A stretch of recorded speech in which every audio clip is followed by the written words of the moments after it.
The sound that we're hearing is called radinostota, and for lack of a better translation, it literally means the corn putter honors. So they say when those cicadas do their song, they go bzzz, and that puts a whole row of corn on the corn on the corn husk.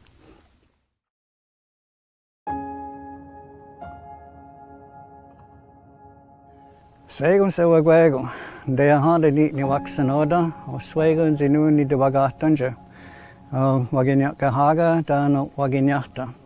My name is Tehahenteh. I'm from 6 Nations. I'm of the Turtle Clan, and I'm of the Ganyukehaga Nation, otherwise known as Mohawk. Tahundes, youngets, on the one that they get the load, on that Aganda, then go Honjoa. My name is Ray John Jr. I prefer to go by that way. I'm from the Turtle Clan, and welcome to Oneidal. Prior to contact, the nations were all aligned under what's called the Great League of Peace. In the Great League of Peace, all the nations from Quebec, the Great Lakes region, all the way down the coast, all of those nations right down to Chesapeake Bay, were all under this Great League of Peace, and we had ambassadors everywhere. So it gives you an idea of the vast, vast trade network we had.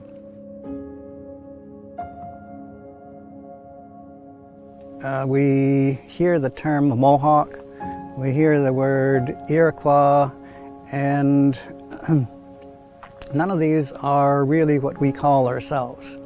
For instance, Ganyukehaga, we say the aga on the end of that word means of a such and such a place.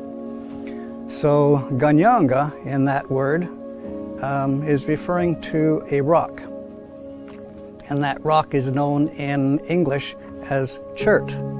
Chert develops right beside and is made of the same material as the Herkimer diamond, and that's found up and down all along the Mohawk River in the United States, which was our original stomping grounds. So there's a bit of a difference in the sense that along the Mohawk River there is no, very little deposits of flint, and so quite often the translation that's given is people of the flint, and which is not really accurate. It would be people of the chert or people of the Herkimer diamond.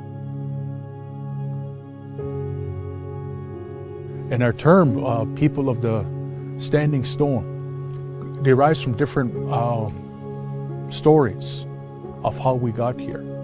We're originally from New York State, just like any other Iroquois nation. But when we ended up here, we came from up in the Michigan area, floating down in the river. And there's a story that every stop that there was on our rickety boat, there was a rock that was there, and it kept appearing. And they took it as a symbol that there was something from home following us. And when we crash landed not too far from here, what is now Port Stanley, we walked from Port Stanley all the way to this spot right here. And that rock is existing right in the middle of Oneida right now, where that rock has now took up a root, and a different developers try to go in there with bulldozers and different things. They try to dig it up. They can't, because the heart of our people are still here. Henceforth, Oneidal, people of the standing stone.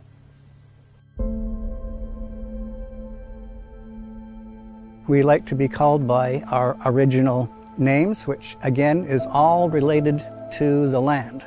Ganyukehaga, people of that rock, or that particular stone, the chert stone that I spoke about before. Oneidal, people of the standing stone, and there's other interpretations of that. And then we get Onondaga, they are people of the hilly area, and Gayukmahaga, they're people of the, some say mucky lands or lowlands or swampy lands, and Sodinawanaga is what's now known as the Seneca, and they're the people of the Great Hills. So mountainous sort of terrain. So people of that land, because it all ends with aga, and that means people of that particular land, and that's how we prefer to be called by our original name. What we talk about in general terms when we're talking to anyone of original ancestry, we say Ungwe Huwe. And Ungwe Huwe means that this person is an original person. So it really doesn't matter what the nationality is, that's generally recognized as being an original person. As my oldest brother indicated earlier, we prefer to be called known as a Hongwe Hongwe, people of the earth. And that's across Turtle Island how we look at each other. It doesn't matter what nationality you come from, you're always a Hongwe Hongwe person. You're born that way and you will die that way. And we've always maintained that, even when the government said, no, you're Indian, no, you're First Nation, no, you're Aboriginal. Throughout all our territories, we've maintained that and say, no, we're a Hongwe Hongwe people.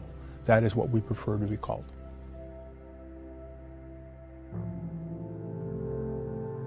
One of the terms that they say Iroquois, it comes from the French language, meaning criers of the Erie. Well, this is the Erie not only in relationship to the lake, but also a nation called Eries as well.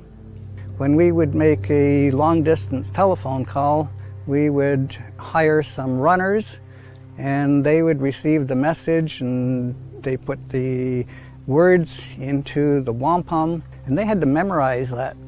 The runners were very important, and so as they were running and approaching a village, they would have to cry out. And those cries, those shrill cries, were the reasons why the French named them criers of the Erie, so Iroquois.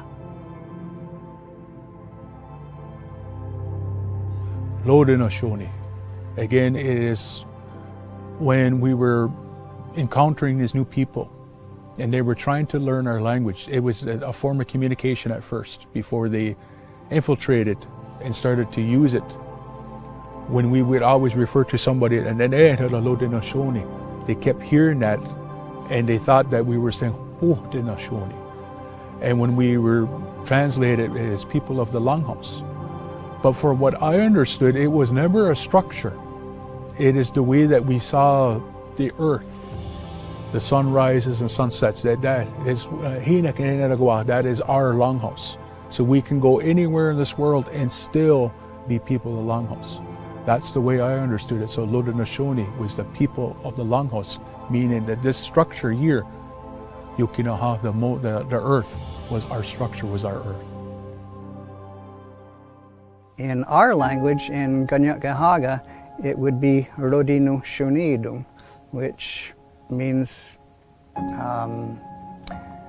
those that were involved in the great architecture, because we were builders of the Longhouse.